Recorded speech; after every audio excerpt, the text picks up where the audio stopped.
Le Real s'impose ce soir 4 buts à 1 face à Espanyol de Barcelone. Franchement, le truc qui est très drôle est quoi? C'est que le Real a marqué les 5 buts de la rencontre. 4 buts pour le Real, 1 but pour Espanyol de Barcelone. Devinez qui a marqué pour... En fait, déjà le match commence très bien. Pourquoi? Parce que on voit une nouvelle face du Real.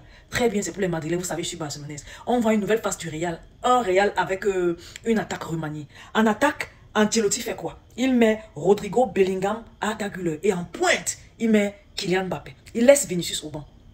Je ne sais pas pourquoi, c'est peut-être peut-être parce que durant peut-être les 2 derniers matchs, on n'a pas vu le Vinicius qu'on a vu ce soir.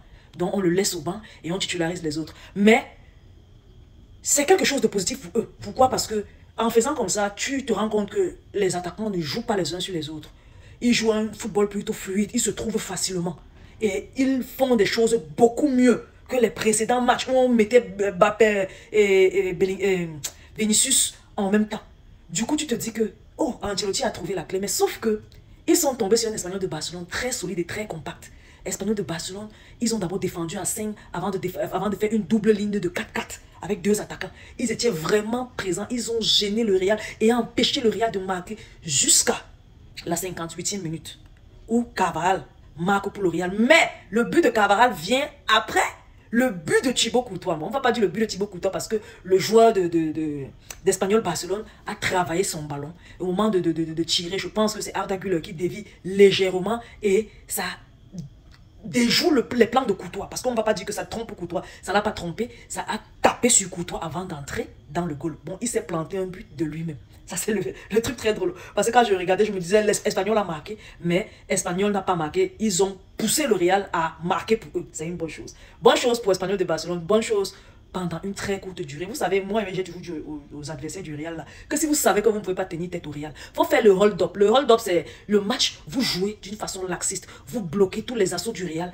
Et à la 95e minute, vous marquez un but. Le temps de célébrer, l'arbitre siffle fin du match. Si vous ne faites pas ça comme ça, le Real va vous faire ça dur. Vous avez poussé Courtois à mettre le ballon dans son goal à la 54e minute. Ça n'a pas tardé. 58e minute, Carvajal a marqué. 75e minute, Rodrigo a marqué. Là même, Carvajal a marqué, je ne sais pas, quand Carvajal a marqué, vous voyez, il a marqué à la 58e minute et le prochain but arrive à la 75e minute. Le prochain but arrive à la 75e minute, pourquoi? Parce qu'entre-temps, on fait rentrer Vinicius Junior. Il est entré avec une nouvelle air, un autre poumon, une autre façon de faire. Il a redynamisé l'équipe. Vinicius Junior dans cette équipe-là. Je ne sais pas si les 2 derniers matchs où on ne le voyait pas vraiment en avant, il n'était pas bien ou bien je ne sais pas trop ce qui se passait pour lui. Mais son entrée d'aujourd'hui là a changé les choses. Il était très présent en attaque. Il faisait les percées très rapides. Ce que Mbappé ne faisait pas, il faisait. Ce qui est bizarre, que quand Vinicius est entré, Mbappé, comme on voyait très souvent durant la première mi-temps, on ne le voyait presque plus. Et Bellingham, qui ne brillait pas durant la première mi-temps, s'est directement mis à briller avec l'entrée de Vinicius Junior. Vinicius Junior est entré, Rodrigo a marqué, suite à une passe décisive de Vinicius Junior. Et Vinicius Junior lui-même a marqué, je pense, passe décisive de Kylian Mbappé. Et après, on a encore eu un penalty pour le Real.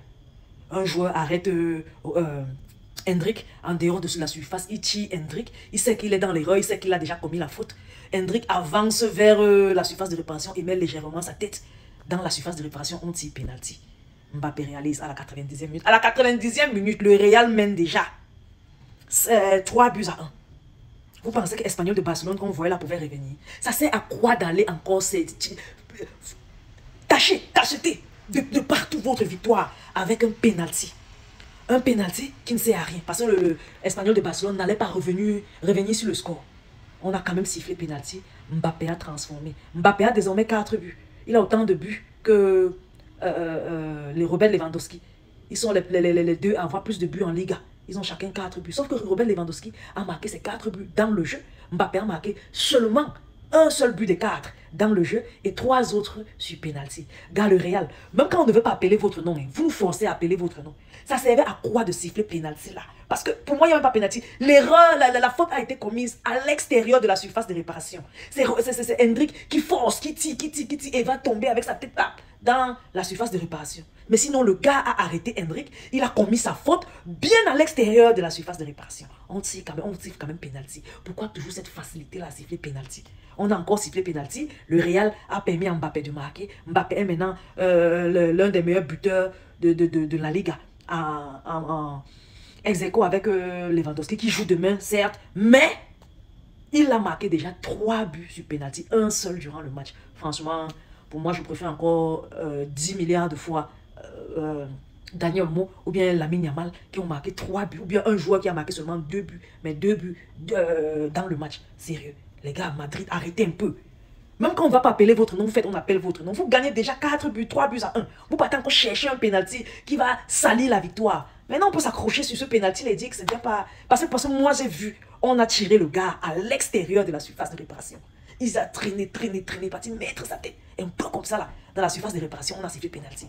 Gars, on siffle maintenant la tête dans la surface de réparation ou bien l'action litigieuse qui s'est faite à l'extérieur de la surface. Je vous dis à la prochaine. Bye bye.